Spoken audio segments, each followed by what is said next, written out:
Halo guys, apa kabar kalian semua? Semoga kalian sekeluarga selalu sehat dan dalam lindungan Tuhan ya. Semoga dilancarkan juga rezekinya. Di video kali ini, Mince akan membawakan alur cerita film tentang seorang wanita yang berhasil selamat dari bencana tsunami setinggi lebih dari 50 meter. Dia berhasil selamat dari wabah tsunami karena naik ke sebuah gedung tinggi. Di saat dirinya sudah putus asa karena orang-orang yang dicintainya sudah meninggalkannya, datang seorang bocil kematian yang juga selamat dari bencana tsunami ini dan mengubah hidupnya menjadi lebih berwarna. Kira-kira apakah mereka berdua bisa terus bertahan di tengah bencana ini? Ya udah, tanpa lama-lama lagi langsung saja kita masuk ke dalam alur ceritanya.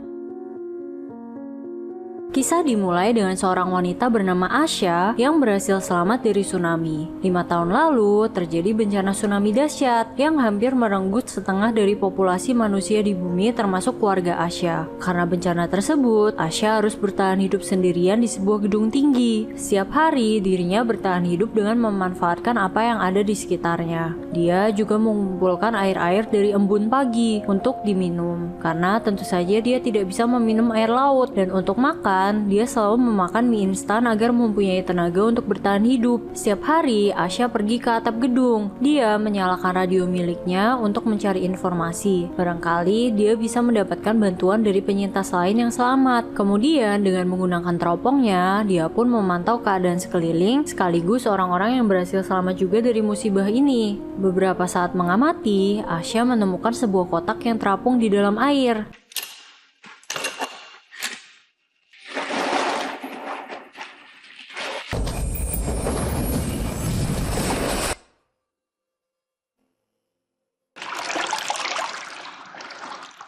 Keesokan harinya, dia kembali mengamati keadaan sekitar dengan menggunakan teropong. Bukannya menemukan suplai makanan, dia melihat sekelompok perampok yang sedang menuju ke arahnya. Kelompok tersebut memang suka menjarah suplai-suplai makanan dari penyintas lain. Asya pun segera pergi menyembunyikan barang-barang dan stok makanan miliknya. Kemudian, dia pun bersembunyi di sebuah lemari agar aman dari perampok tersebut. Para perampok pun berhasil memasuki gedung tempat Asya tinggal. Kelompok perampok tersebut terdiri dari beberapa pria dewasa dan seorang bocil. Mereka pun segera menggeledah gedung untuk mencari stok makanan. Setelah menggeledah cukup lama, mereka tidak berhasil menemukan apapun karena Asya menyembunyikan barang-barang dan makanannya dengan aman. Akhirnya, mereka pun pergi dari situ dengan tangan kosong.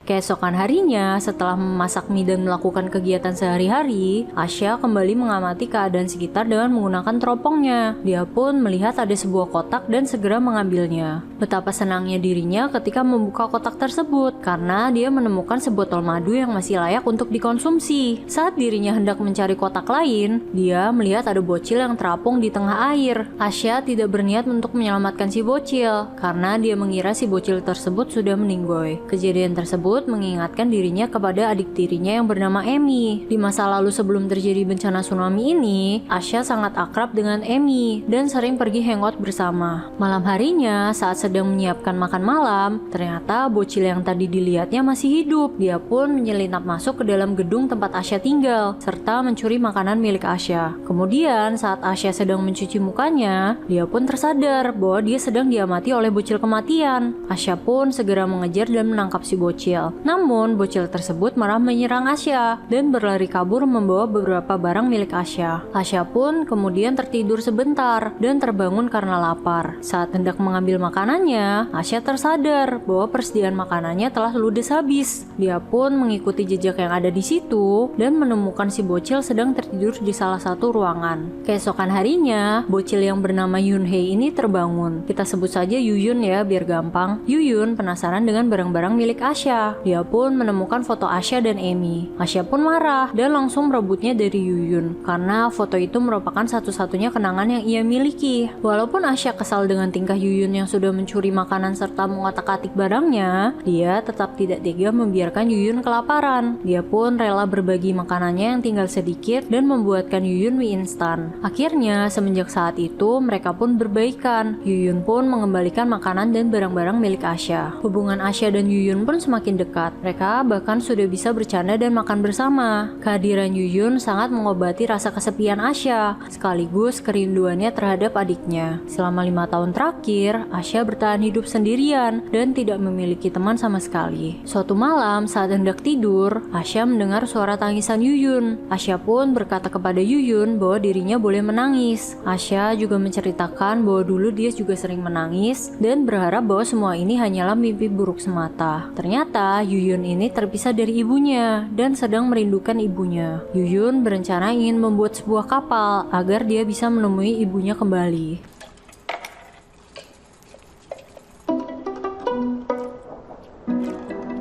I'm going to find her.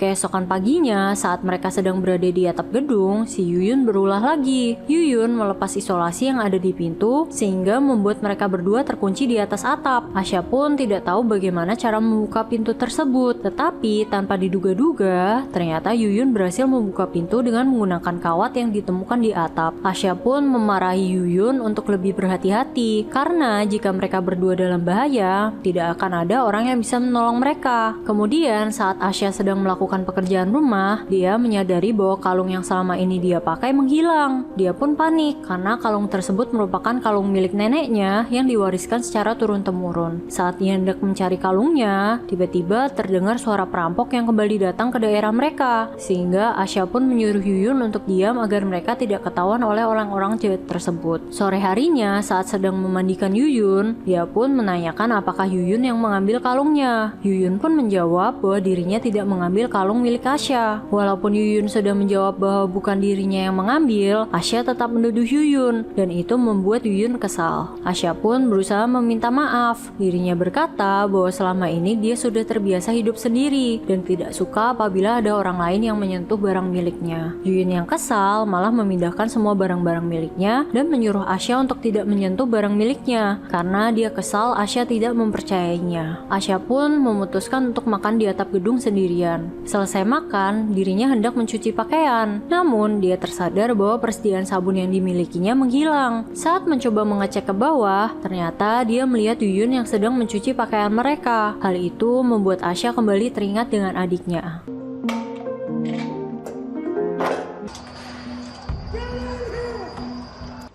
And I don't like people touching my stuff, you know? Beberapa hari sebelum bencana tsunami, dia bertengkar hebat dengan keluarganya. Akibat pertengkaran tersebut, Asya pun kabur dari rumah dan meninggalkan keluarganya. Asya pun sering bermimpi buruk karena menyesal bahwa momen terakhirnya bersama keluarganya tidak baik. Beberapa hari kemudian, saat Yuyun sedang mendengarkan radio, dia tidak sengaja mendengar tentang beberapa orang yang selamat dan berhasil membuat tempat berlindung. Mereka mengatakan bahwa mereka memiliki persediaan makanan yang cukup untuk orang-orang yang masih selamat dan mau bergabung dengan mereka. Yuyun pun segera berlari memberitahukan hal itu kepada Asya. Yuyun mengajak Asya untuk pergi ke tempat tersebut, tapi Asya menolak permintaan Yuyun. Yuyun yang sangat ingin menemui ibunya pun marah dan bersikeras untuk pergi dari situ. Dia pun mencoba membuat rakit sendiri dengan menggunakan barang-barang bekas. Asya pun akhirnya menjelaskan kenapa dirinya tidak mau untuk pergi. Dia sudah pernah mencari bantuan sebelumnya dan hampir tidak selamat karena mencoba mencari pertolongan. Bagaimanapun, dirinya sekarang menganggap Yuyun seperti adiknya sendiri. Dia tidak ingin membahayakan nyawa Yuyun. Asya berharap bahwa Yuyun mau tinggal di sini dengannya karena hanya inilah tempat yang aman untuk bertahan hidup. Akhirnya, Yuyun pun menuruti perkataan Asya. Singkat cerita, hari itu baru saja turun hujan yang sangat deras. Asya mengajak Yuyun untuk mengumpulkan air yang sudah mereka tampung di dalam ember agar bisa digunakan untuk minum dan keperluan mereka sehari-hari. Kemudian, saat Yuyun sedang mencuci pakaian, dia menemukan kalung Asya yang terjatuh. Saat Yuyun ingin mengembalikan kalung tersebut, Asya mengatakan bahwa dia sudah tidak peduli dengan kalung itu. Mereka berdua pun berbaikan dan saling meminta maaf atas sikap mereka yang keterlaluan. Mereka berdua sadar bahwa mereka telah kehilangan keluarga mereka dan hanya memiliki satu sama lain. Akhirnya mereka pun berjanji akan terus bersama-sama dan melindungi satu sama lain. Stairwell much less because we don't use them as much.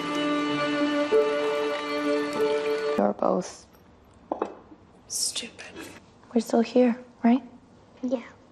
Malam harinya, saat Asya sedang tidur, Yuyun diam-diam mengembalikan kalung milik Asya. Asya pun tahu bahwa Yuyun yang mengembalikan kalungnya. Dia malah memberikan kalung itu kepada Yuyun karena dia tahu bahwa kalung tersebut bukanlah dicuri, melainkan terjatuh karena pengaitnya longgar. Beberapa hari kemudian, karena merasa bersalah, akhirnya Asya diam-diam membuatkan rakit dengan barang-barang bekas untuk memberikan kejutan kepada Yuyun. Kemudian, setelah Yuyun selesai melakukan pekerjaan rumah, Asya berkata dirinya ingin memberi Yuyun hadiah atas kerja kerasnya selama ini. Asya pun menunjukkan kepada Yuyun rakit yang telah dibuatnya, dan Yuyun pun sangat senang melihat rakit tersebut. Hal itu kembali mengingatkan Asya kepada Amy. Flashback ke masa lalu ketika Asya memutuskan pergi dari rumah. Amy menemui Asya dan memohon kepada Asya untuk berbaikan dengan ayah ibunya. Namun, tiba-tiba terjadi bencana tsunami dahsyat sehingga mereka berdua pun memutuskan untuk naik ke gedung tinggi. Mereka berdua berlari menuju lantai paling atas.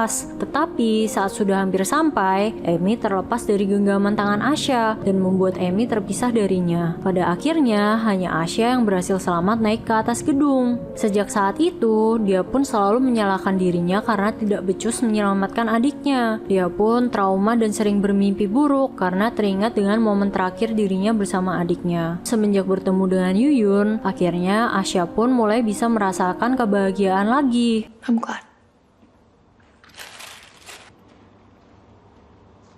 When I have of us together.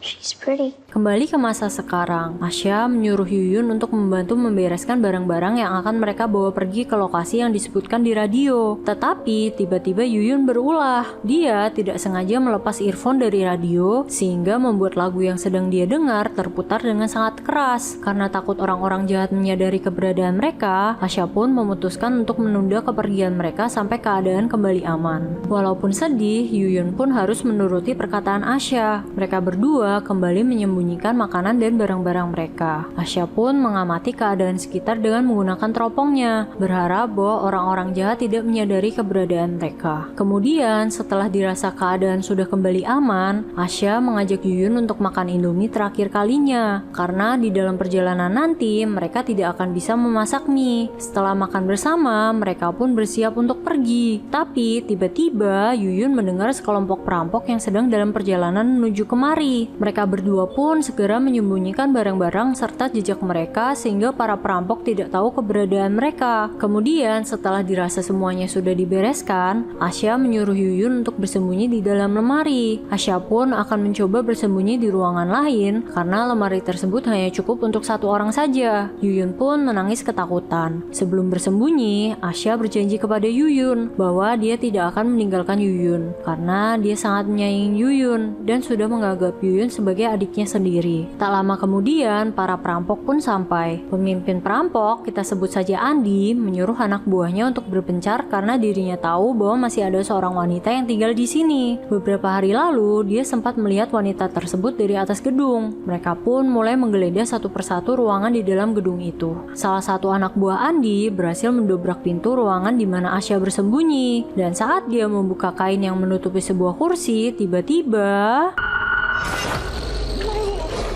mereka pun hampir menyerah karena tidak menemukan apapun di situ. Namun, ketika mereka hendak pergi, salah satu bocil di kelompok itu menemukan sesuatu yang aneh di dalam lemari dan menemukan Yuyun yang bersembunyi di situ. Yuyun pun dibawa ke dalam kapal mereka. Tidak lama kemudian, salah satu anak buah Andi juga berhasil menangkap Asya. Dia pun juga sempat melecehkan Asya sebelum membawa Asya kepada bosnya. Para perampok pun segera membawa Yuyun dan Asya beserta makanan-makanan yang mereka temukan ke markas mereka. Saat melihat Yuyun menangis, Asya pun kembali teringat saat dia kehilangan Amy dan tidak ingin kejadian tersebut terulang kembali. Asya pun segera memberontak dan melawan salah satu anak buah Andi dan melembakkan flare gun ke anak buah Andi hingga meninggoy. Menyadari bahwa salah satu anak buahnya telah meninggoy, Andi dan anak buahnya yang lain memutuskan untuk masuk kembali ke dalam gedung dan menangkap Asya. Salah satu anak buah Andi kembali menemukan Asya dan tanpa basa-basi, Asya pun segera melawan orang itu dan memukulinya dengan sebuah gitar hingga hingga meninggoy. Satu persatu anak buah Andi pun meninggoy di tangan Asya, dan tersisa Andi dan si bocil sotoy. Saat adu mekanik dengan Andi, Asya hampir saja kalah dan tertangkap. Untungnya dengan keahlian serta keinginannya untuk bertahan hidup yang sangat besar, dia pun berhasil mengalahkan Andi. Melihat bosnya yang sudah meninggoy, si bocil sotoy pun mengejar Asya. Asya pun berhasil menjebak si bocil dan mengurungnya di atas gedung. Tersisa satu anak buah Andi yang menjaga Yuyun di kapal. Asya pun mencoba menembak anak buah Andi dengan alat yang biasa ia gunakan untuk memancing kotak. Sayangnya, tembakan tersebut meleset. Melihat anak buah Andi yang sedang lengah, Yuyun mencoba mendorong anak buah Andi dan membuat mereka berdua terjatuh ke dalam air. Asya pun segera berlari menyelamatkan Yuyun dan menariknya kembali ke dalam kapal. Dan nasib anak buah Andi, dia dimakan oleh seekor ikan besar yang ternyata hidup di dalam air. Di akhir cerita, Asya dan Yuyun pun pergi menggunakan kapal si perampok. Mereka pun pergi ke tempat yang disebutkan di radio waktu itu. Mereka pun tidak perlu mengkhawatirkan tentang makanan, karena si perampok sudah menyiapkan banyak sekali persediaan makan di dalam kapal. Dan cerita pun tamat.